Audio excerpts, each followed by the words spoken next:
Hi friends, welcome to our YouTube channel. இன்னைக்கு நம்ம பார்க்க போகிற ரெசிபி என்னன்னா பர்மீஸ் அத்தோ. வாங்க இப்போ எப்படி பண்ணுறதுன்னு பார்க்கலாம்.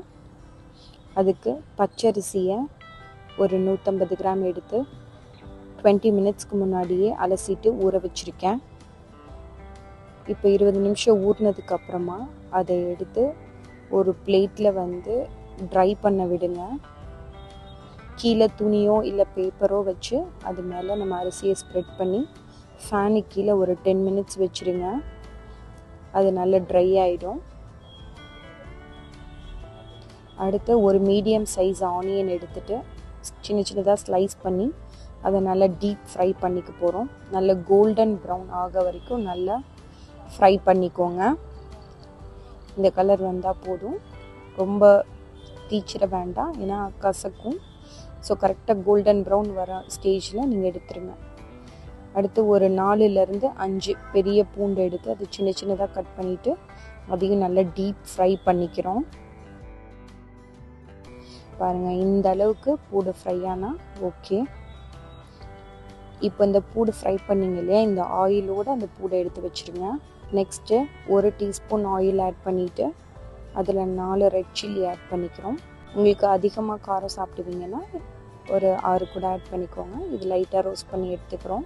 நெக்ஸ்ட்டு உடச்ச கடலை ஒரு 4 டீஸ்பூன் எடுத்துக்கிறேன். அதை மிக்ஸி ஜாரில் ஆட் பண்ணிவிட்டு நல்லா கிரைண்ட் பண்ணிக்க போகிறோம். அது கிரைண்ட் பண்ணிவிட்டு தனியாக அதை எடுத்து வச்சுக்கோங்க. நெக்ஸ்ட்டு நம்ம ட்ரை பண்ண வச்சுருந்தோம் இல்லையா அரிசி, அதை எடுத்து பாருங்கள், நல்லா ட்ரையாக இருக்கும். இப்போது இந்த ரைஸை அப்படியே நம்ம மிக்ஸி ஜாரில் ஆட் பண்ணிக்க போகிறோம். மிக்ஸி ஜாரில் ஆட் பண்ணிவிட்டு கொரன்னு வர மாதிரி அடித்து எடுத்துக்கோங்க. தண்ணி எதுவும் மிக்ஸ் பண்ண வேண்டாம். நெக்ஸ்ட்டு நான் ஒரு 50 கிராம் பச்சைக்கடலை பருப்பு எடுத்து 20 நிமிஷம் ஊற வச்சுருக்கேன். இப்போ ஊற வச்ச அந்த பருப்பில் எல்லா பருப்பும் வேணாம், ஒரு 3/4 பருப்பு மட்டும் ஆட் பண்ணிவிட்டு கொஞ்சம் பருப்பு மட்டும் முழுசாக வச்சுக்கோங்க. முழுசாக கொஞ்சம் பருப்பு போட்டால் நல்லாயிருக்கும். இப்போ பருப்பை ஆட் பண்ணிவிட்டு இந்த ஊற வச்ச இந்த தண்ணியையும் நீங்கள் யூஸ் பண்ணிக்கலாம், கீழே ஊற்றிட வேண்டாம். அடுத்து அதில் ஒரு வரமிளகா ஆட் பண்ணிக்கிறோம். உங்களுக்கு வேணும்னா 2 கூட ஆட் பண்ணிக்கோங்க. இதுக்கு தேவையான அளவு உப்பு ஆட் பண்ணிவிட்டு கொஞ்சம் பேஸ்ட் மாதிரி அரைச்சிக்கலாம். ரொம்ப ஃபைன் பேஸ்ட்டாக வேணாம், கொரனே அரைங்க. இதுக்கு சப்போஸ் தண்ணி அடிக்கிறது தேவைப்பட்டால் அந்த தண்ணி யூஸ் பண்ணிக்கோங்க. இப்போ பாருங்கள், நல்லா அரைச்சி எடுத்துகிட்டு வந்துட்டேன். இப்போ இதை அந்த அரிசியை அரைச்சி வச்சிடணும் இல்லையா, அதில் ஆட் பண்ணிக்கலாம். மிக்ஸி ஜாரில் இருக்கும் இல்லையா, அதையும் வாஷ் பண்ணி அதுக்குள்ளே ஆட் பண்ணிக்கிறேன். ப்ளஸ் ஊற வச்ச தண்ணி இன்னும் இருக்கும்ல, அதையும் சேர்த்து ஆட் பண்ணிக்கோங்க. இப்போ நம்ம தனியாக எடுத்து வச்சுருந்தோம் இல்லையா, அந்த பருப்பையும் இது கூட ஆட் பண்ணி மிக்ஸ் பண்ணிக்கோங்க. இந்த டைமில் உங்களுக்கு சால்ட்டு செக் பண்ணிக்கோங்க, வேணும்னா இன்னும் கொஞ்சம் சால்ட் ஆட் பண்ணிக்கலாம். இதுதான் அந்த பேஜோக்கான கன்சிஸ்டன்சி. இந்த அளவுக்கு தண்ணி ஆட் பண்ணால் போதும். நெக்ஸ்ட்டு இதை சுடுறதுக்காக வடைச்சட்டியில் ஆயில் ஆட் பண்ணியிருக்கேன். ஆயில் நல்லா சூடானதுக்கப்புறம் மிக்ஸ் பண்ணி வச்சுருந்த மாவு ஊற்ற போகிறோம். ஊற்றிட்டு இந்த பபிள்ஸ் அடங்க வரைக்கும் வேக விடுங்க. பபிள்ஸ் அடங்கினதுக்கப்புறம் திருப்பி விட்டுக்கலாம். பாருங்கள், இந்த மாதிரி நல்லா கோல்டன் ப்ரௌன் ஆக வரைக்கும் குக் பண்ணிக்கோங்க. நெக்ஸ்ட்டு நமக்கு அத்தோ நூடுல்ஸ்னே கிடைக்கும் நம்மளோட ஷாப்ஸில். அத்தோ நூடுல்ஸ் வாங்கிட்டு அந்த பேக்கெட்டில் எவ்வளோ டைம் குக் பண்ண சொல்லியிருக்காங்களோ அவ்வளோ டைம் குக் பண்ணிக்கலாம். குக் பண்ணிவிட்டு அதை வடிகட்டிட்டு முக்கியமாக அதுக்கு சில் வாட்டர் ஆட் பண்ணிங்கன்னா ஒட்டாமல் தனித்தனியாக வரும். சில் வாட்டரில் ஒரு 2 to 3 மினிட்ஸ் வச்சுட்டு அதுக்கப்புறம் எடுத்து நீங்கள் ட்ரை பண்ணிவிட்டு யூஸ் பண்ணிக்கலாம்.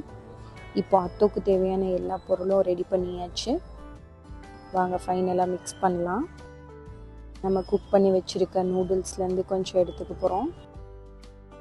கேபேஜ் ஒரு கையும், ஆனியன் ரா ஆனியன் ஒரு கையும். இது ஃப்ரைட் ஆனியன்ஸ். நம்ம ரெட் சில்லி ஃப்ரை பண்ணியிருந்தோம் இல்லையா, அதை பொடி பண்ணி எடுத்திருக்கோம்.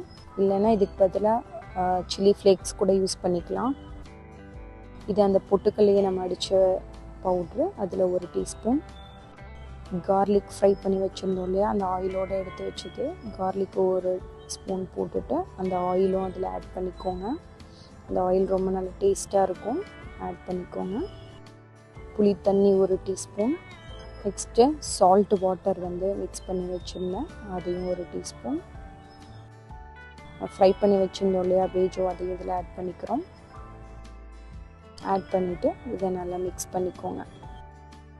இப்போ நீங்கள் டேஸ்ட் பண்ணி பாருங்கள், உங்களுக்கு ஏதாவது கம்மியாக இருக்க மாதிரி இருக்குது, புளி தண்ணி கொஞ்சம் கம்மியாக இருக்குது, ஆயில் கம்மியாக இருக்க மாதிரி இருக்குது, கார்லிக் ஃப்ளேவர் கொஞ்சம் கம்மியாக இருக்க மாதிரி இருக்குன்னா நீங்கள் ஆடும் பண்ணிக்கலாம். ஃபைனலாக நிலக்கடலை வந்து ரோஸ்ட் பண்ணது இருக்கும் இல்லையா, அதை லைட்டாக பொடி பண்ணி ஆட் பண்ணிக்கிறேன். அந்த ஃப்ளேவரும் நல்லாயிருக்கும். ட்ரை பண்ணி பாருங்கள். எங்களோட ஃப்ரைடே ஈவினிங்க்கு நாங்கள் இதை வீட்டில் ட்ரை பண்ணி பார்த்தோம். சூப்பராக இருந்தது. நீங்களும் உங்கள் வீட்டில் ட்ரை பண்ணி பாருங்கள். ட்ரை பண்ணிவிட்டு எப்படி இருந்ததுன்னு சொல்லுங்கள். Bye friends.